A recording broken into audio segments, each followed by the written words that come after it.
दोस्तों, ये आप सभी को पता है कि हमें जीवित रहने के लिए सबसे बेसिक चीज की जरूरत जो है वो है ऑक्सीजन। ये हमारे जीवन के लिए बहुत ही आवश्यक होती है। अभी तक इंसान ने हमारे ब्रह्मांड को जितना भी जाना है उसमें केवल पृथ्वी एक ऐसी जगह है जहां पर ऑक्सीजन मौजूद है और पृथ्वी पर ही जीवन भी मौजूद है।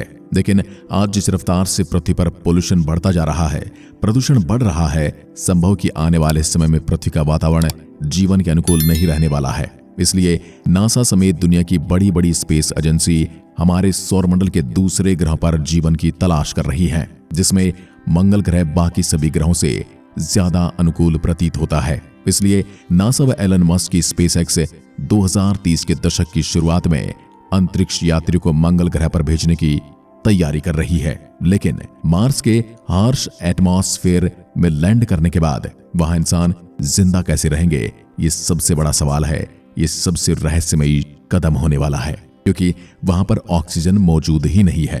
नासा ने मार्स पर ऑक्सीजन बनाने का क्या कोई तरीका निकाला है, या धरती से ही ऑक्सीजन वहां पर पहुंचाई जाएगी? और इंटरनेशनल स्पेस स्टेशन पर जिस तरीके से ऑक्सीजन बनाई जाती है, वो तरीका क्या मंगल ग्रह पर काम कर पाएगा? और नहीं कर पाएगा तो क्यों नहीं कर पाएगा? इंसानों की मंगल पर रहने की इच्छा के पीछे बहुत सारी वजह हैं, जिसमें वैज्ञानिक एक्सप्लोरेशन और स्पेस क्यूरियोसिटी का फैक्टर तो है ही, लेकिन इन इच्छाओं के बीच एक मजबूरी का खौफ भी है, एक डर है, एक दहशत है।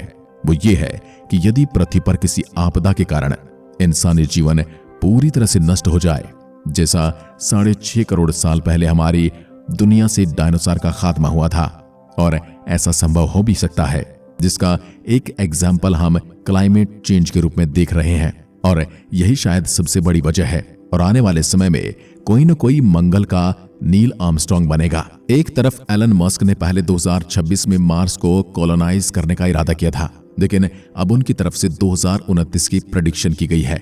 और दूसरी तरफ नासा ने भी 2030 तक इंसानों को मंगल पर लैंड कराने का इरादा किया है। लेकिन सवाल ये नहीं है कि कौन पहले मंगल पर जाएगा, सवाल तो ये है कि मंगल पर जाने के बाद इंसान जिंदा कैसे रहेगा, क्योंकि मंगल हमारे चांद से बहुत ज्यादा दूरी पर है। वहां से जाना और आना इतना सस्ता नहीं है, इतना आसान नहीं है, इतने पर्याप्त साधन हम लेकर जा नहीं सकते। बेशक मंगल की कई सारी प्रॉपर्टीज धरती से मिलती जुलती हैं, जैसे कि मंगल का एक दिन, जिसको मार्स डे या सोल भी कहा जाता है, उसकी लेंथ पृथ्वी के मुकाबले में सिर्फ 39 मिनट ही ज्यादा है। वहां भी पृथ्वी की तरह भिन्न भिन्न मौसम है। इसके अलावा अर्थ के पोल्स पर भी आइस कैप्स हैं, यानी कि धरती के पोल्स पर भी बर्फ जमी हुई है, और मार्स के पोल्स पर भी। मंगल पर पृथ्वी की तरह तो नहीं, पर पतला एटमॉस्फेयर जरूर मौजूद है। लेकिन एक चीज जिसके बगैर इंसान बिल्कुल भी नहीं रह सकते, वो है ऑक्सीजन। आखिरकार मंगल पर यह ऑक्सीजन गैस बनाई जाएगी या यहां से ले जाई जाएगी, वो भी एक या दो इंसान के लिए नहीं, बल्कि मार्स की एक पूरी कॉलोनी को जिंदा रखने के लिए। एक्सट्रीम सिचुएशन में इंसान को जिंदा रखने की बात की जाए तो सबसे पहले ख्याल आता है ISS यानी इंटरनेशनल स्पेस स्टेशन का। इसको आज स्पेस की हार्श कंडीशन में 25 साल गुजर चुके हैं, और अभी तक यहां इंसानों को ऑक्सीजन और फ्रेश पानी बनाकर देता रहा है। इंटरनेशनल स्पेस स्टेशन में 4 से 5 एस्ट्रोनॉट्स हर वक्त मौजूद रहते हैं, जिनको रोजाना पानी की जरूरत कम से कम 45 लीटर होती है, यानी महीने की 1350 और साल की 16,200 लीटर। इसके अलावा ISS पर 1000 kg ऑक्सीजन गैस सालाना इस्तेमाल होती है। इतना ज्यादा ऑक्सीजन और पानी पृथ्वी से 400 किलोमीटर ऊपर स्पेस में कैसे बनाया जाता है? इस काम के लिए इंटरनेशनल स्पेस स्टेशन में 2 सिस्टम लगे हुए हैं। एक है वाटर रिक्लेमेशन सिस्टम WRS, और दूसरा ऑक्सीजन जनरेशन सिस्टम यानी कि OGS। अब आपके मन में यह सवाल आ रहा होगा कि ये दोनों सिस्टम हम मंगल पर क्यों नहीं लगा सकते? अब हमें इसे समझने के लिए यह समझना होगा कि दोनों सिस्टम काम कैसे करते हैं। Water reclamation system human waste यानी यूरिन, पसीना और ह्यूमिडिटी से पानी कलेक्ट करता है और फिर उसको साफ करके वापस पीने के काबिल बना देता है। एस्ट्रोनॉट्स डगलस वीलॉक ने एक मौके पर कहा था कि हमारी कल की कॉफी से ही अगले दिन की कॉफी बनती है। WRS सिस्टम ISS में पहले से मौजूद पानी को प्यूरिफाई करके दोबारा से इस्तेमाल के योग्य बना देता है, और इस तरह 98% पानी जाया होने से बच जाता है। इसके बराबर में है ऑक्सीजन जनरेशन सिस्टम। ये सिस्टम WRS से थोड़ा सा पानी लेता है और फिर उसको एक खास प्रोसेस से गुजार कर सांस लेने के लिए ऑक्सीजन बनाता है। ये सिंपल प्रोसेस हमने 5th क्लास में पढ़ा था, जिसको इलेक्ट्रोलिसिस कहते हैं। पानी में इस इलेक्ट्रिक करंट को गुजारा जाता है, जिससे पानी ऑक्सीजन गैस और हाइड्रोजन गैस में बदल जाता है। ऑक्सीजन गैस को सांस लेने में इस्तेमाल किया जाता है, लेकिन हाइड्रोजन तो एक बहुत ही खतरनाक और इनफ्लेमेबल गैस है, जो पूरे इंटरनेशनल स्पेस स्टेशन को सेकंडों में जलाकर फायर बॉल बना सकती है। इस हाइड्रोजन गैस को जाया नहीं किया जाता, बल्कि इसको एक और सिस्टम में डाला जाता है, जिसको सेबेटियर सिस्टम कहा जाता है। यह सिस्टम ISS में मौजूद एस्ट्रोनॉट्स के वेस्ट कार्बन डाइऑक्साइड को जमा करके उसको हाइड्रोजन गैस के साथ मिलाकर उसमें से पानी, मीथेन गैस और थोड़ी सी गर्माइश बनाता है। पानी को वापस से इस्तेमाल में लाया जाता है। गर्माइश को हीट मैनेजमेंट सिस्टम में डाल दिया जाता है, यानी कि वहां से जो ऊष्मा पैदा होती है, जो गर्मी पैदा होती है, उसे ISS मैनेजमेंट सिस्टम में डाल दिया जाता है। लेकिन मीथेन गैस, जिसका पृथ्वी पर अहमियत अहमियत है, उसको ISS से बाहर स्पेस में निकाल दिया जाता है। मीथेन गैस जो एक तरह का ईंधन भी है, इससे ऊर्जा भी बनाई जा सकती है और हीट भी, लेकिन इसको बाहर निकाल दिया जाता है क्योंकि इसको जलाने के लिए ऑक्सीजन की जरूरत होती है।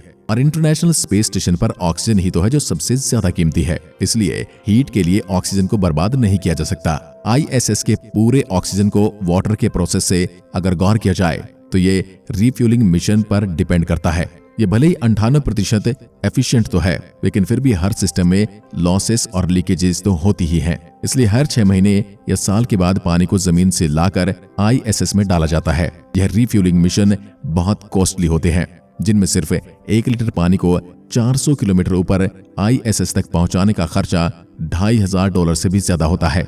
अगर 22.5 करोड़ किलोमीटर दूर मार्स पर इसी तरीके से ऑक्सीजन बनाना किसी भी तरह से कॉस्ट इफेक्टिव नहीं है। इसके लिए कोई ऐसा सिस्टम बनाना होगा जो मार्स पर ही मौजूद रिसोर्स को इस्तेमाल करके ऑक्सीजन का निर्माण कर सके। 2021 में जो नासा का परसेवरेंस रोवर मार्स पर भेजा गया था, उसमें ऐसे मटेरियल को तलाशने के डिवाइस लगाए गए थे जिनका प्रयोग कर मार्स पर ऑक्सीजन बनाई जा सके, जिसको मॉक्सी यानी Mars oxygen in situation experiment का नाम दिया गया था, क्योंकि ISS में तो पानी का सोर्स रिफ्यूलिंग होता है, यानी कि वहां पर पानी पृथ्वी से ले जाया जाता है। लेकिन मार्स पर पानी ढूंढने के लिए उसके पोलर कैप्स तक जाना होगा या फिर मार्स की जमीन में ड्रिल करके बर्फ निकालनी होगी।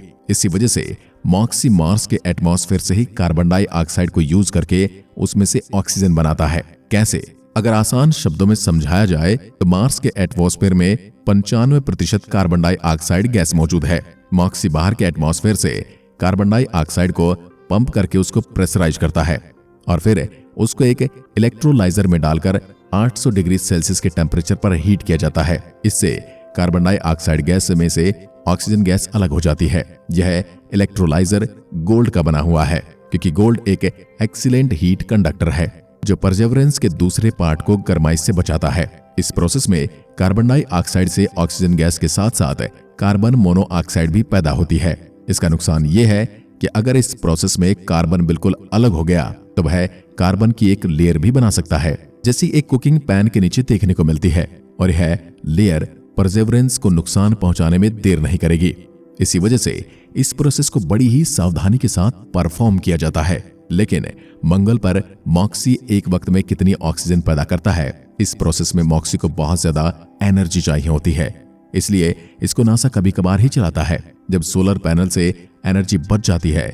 अभी तक इसने केवल 122 ग्राम ऑक्सीजन ही बनाई है, जो एक इंसान को सिर्फ 3.5 घंटे ही जीवित रख सकती है। अगर इसी सिस्टम के जरिए मार्स पर ऑक्सीजन पैदा करनी होगी तो इसके लिए मॉक्सी का एक बड़ा वर्जन चाहिए होगा और साथ में उसको चलाने के लिए एक बड़ा पावर प्लांट भी।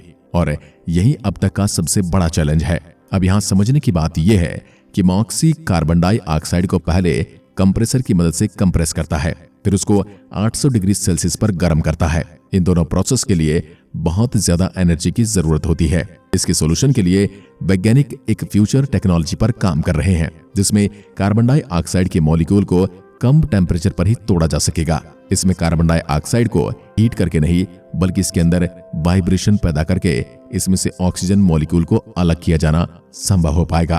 फिलहाल इस टेक्नोलॉजी को लैब में टेस्ट किया जा रहा है, लेकिन अर्थ के हाई एटमॉस्फेरिक प्रेशर और टेम्परेचर की वजह से यह एक्सपेरिमेंट अर्थ पर करना संभव नहीं है।